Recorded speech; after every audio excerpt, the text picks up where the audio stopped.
किसी नगर में सुबुद्धि और दुर्बुद्धि नामक दो मित्र रहते थे। वे दोनों व्यापारियों के पुत्र थे।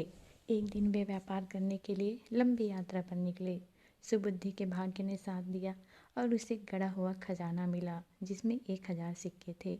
इसके बाद दोनों मित्रों ने घर लौटने का निश्चय किया। अपने शहर में पहुंचने पर सुबुद्धि ने सुझाव दिया, आओ मित्र, हम इस खजाने को आपस में बराबर बांट लें और घर जाएं। लेकिन दुर्बुद्धि के दिमाग में एक शैतानी योजना थी।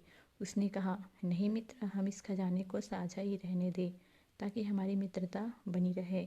हम एक एक 100 सिक्के निकाल कर बाकी खजाने को कहीं सुरक्षित गाड़ दें।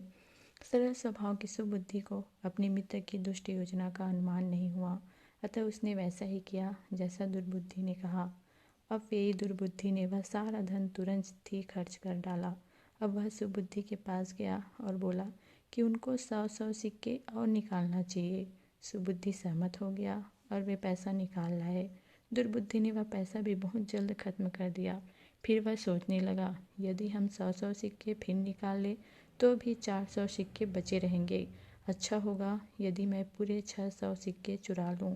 और उसने पूरा धन निकाल कर उस घड़े को वापस जमीन में गाड़ दिया। 1 महीने बाद दुर्बुद्धि सुबुद्धि के पास जाकर बोला, चलो हम वह गड़ा हुआ धन आधा आधा बांट ले। सुबुद्धि तैयार हो गया। उन्होंने उस घड़े को खोद कर निकाला तो घड़ा खाली था। दुर्बुद्धि ने तुरंत सुबुद्धि पर उसकी चोरी का आरोप लगाया। सुबुद्धि इससे चकित रह गया और उसने इस आरोप का विरोध किया। इसके पश्चात दोनों न्यायाधीश के पास पहुंचे। न्यायाधीश ने उन दोनों का बयान सुना और इस मामले का फैसला करने का उपाय सोचने लगा। दुर्बुद्धि ने कहा, हुजूर, वास्तव में क्या हुआ इसकी गवाह वन देवी है।